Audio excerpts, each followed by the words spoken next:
Well, that was fantastic. Thank you. So,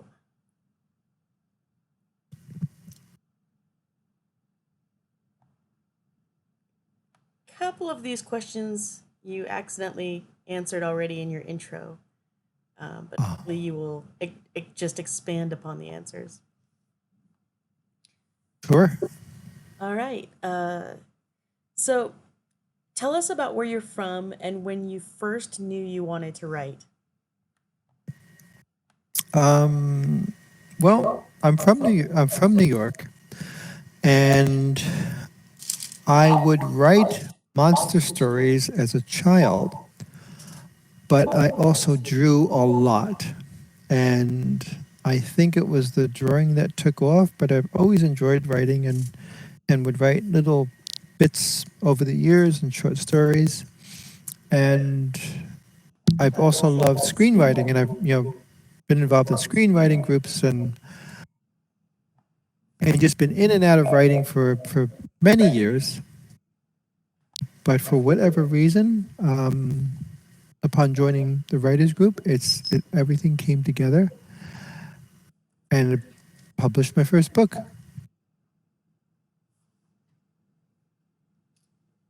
Was that a long way around an answer? A long way around a short answer. Not at all. Not at all. My next question is, how old are you? Which is more of not just how old are you, but what generation are you from, and tell us about I I influences. I am I'm in the better half of the of my 50s. Uh, so I am a baby boomer, I guess, or generation wise. And as a child, I still remember the whole Vietnam era, and I think my first awareness of politics was going through Watergate.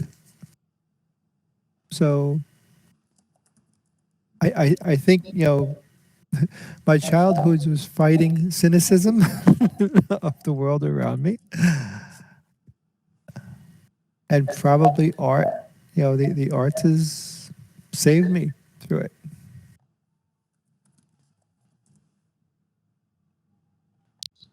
What do you when you say the art saved you? What do you feel that you mean by that? Well, most of my childhood I spent painting, drawing, writing stories, uh, making monsters, writing about monsters. So I was completely lost in whatever I happened to be making. I think my older brothers would had a nickname for me of Cloud Nine because I was usually somewhere else.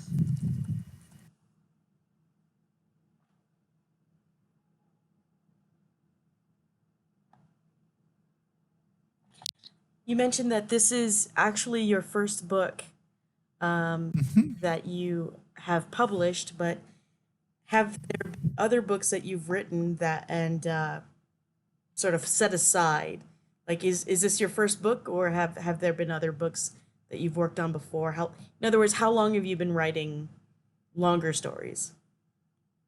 Well, I've written a few scripts, which were long form scripts, but this is the first novel that I self published, and I have another novel called The Morning Star Diner, which I started writing first, and then realized I kind of need an introduction.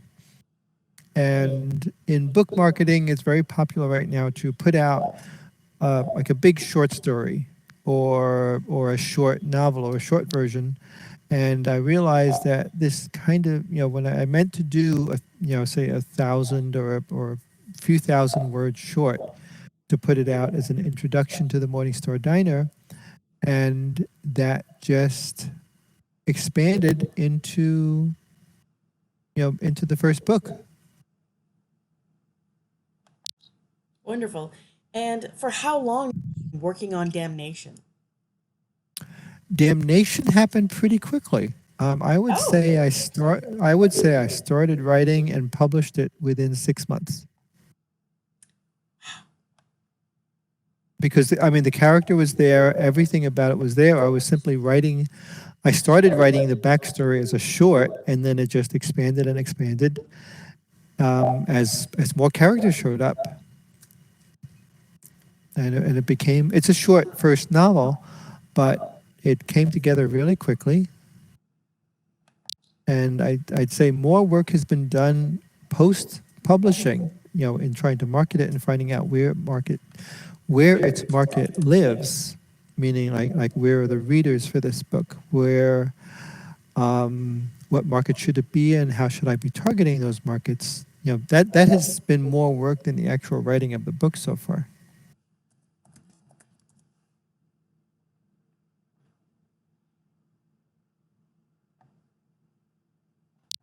I know exactly what you mean. I'm really looking forward to that process, Hmm. that exhaustion.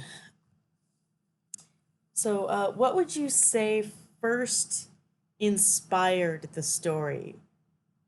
What was the first kernel, do you think? It was years ago, and my original thoughts were that it would be a short or an animation where the devil quits. And that is the theme of the second book, which is the Morning Star Diner. But the damnation and a side of toast kind of goes into the devil himself and his personal motivations. And the theme behind that really is he failed as a person or as a persona, where most of what he has done in his history has been trying to, prove humanity's unworthiness by showing how corruptible they were. And in his failures, he has failed himself because uh, it was an unworthy anger. It was an unworthy quest of his that he felt the need to prove, and that was his own disservice towards himself. And now he's faced with a wasted existence, and what is he going to do now? Hmm. Hmm. You mentioned earlier mythology, and this is sort of your excuse me, sort of an education question. Um, Mhm. what How long have you been studying mythology, and what mythology, obviously Christian, Judeo Christian mythology plays into your novel, but what other mythologies, have served to inspire this series? Well, the Judeo-Christian mythology definitely is there. I've always loved like Western Celtic mythologies, where characters and people are more of like single pointed entities, where like a secondary characters play out their own uh, the failure, they play out their own exaltation, and it is never straightforward. There's always other layers weaved in there, where no one gets off free, and there are very rarely cut and dry good guys, bad guys, heroes, villains. So I've always enjoyed that. I also still like the whole mythology structure of the hero's journey, and I built that into the book as well. Even when dealing with a tragic character or a doomed character, I still find that the hero's journey is a good mapping. Even if you throw it away, like a stone soup sort of thing, I always enjoy working that way as a launching point.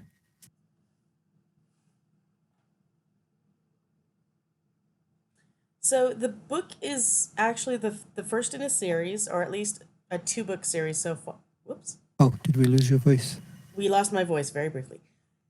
Okay. Is the first in a series, or at least a book series? Can you um, after these two books, do you have any more planned for this particular series, or are you planning other new projects? Both. Well, on this series, I have plans for a total of 5 books. Where in the third book, I will deal with. In the first book, we meet Lil. I'll go back and reintroduce it. She is a hell beast. And when she is topside, meaning on Earth, she's a very attitudey cat. So in the third book, there is another, and also by that time, there's another angel who, for the time being, takes over hell.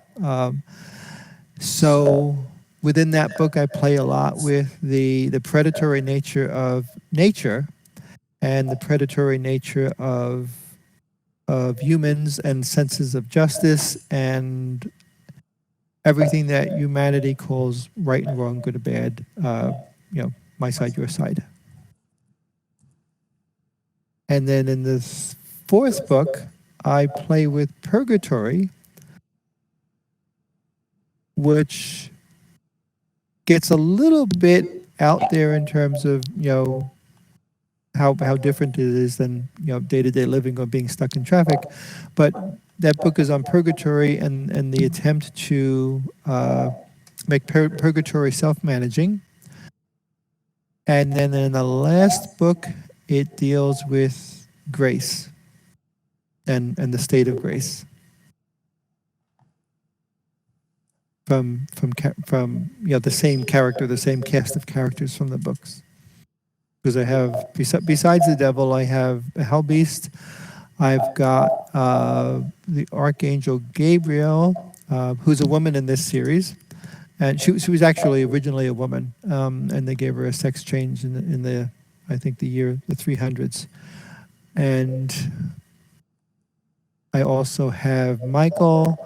I have a few hosts of other angels that are completely made up. I've got the voice of God. But I never actually bring God into it. I like that as that's an outside force of sorts. And also Noah and Neme, Noah and his wife Neme. So those are all my people. Wow, this sounds very exciting, and I'm so glad you've been able to join us today. And Oh, thank you. yes, and one moment, please.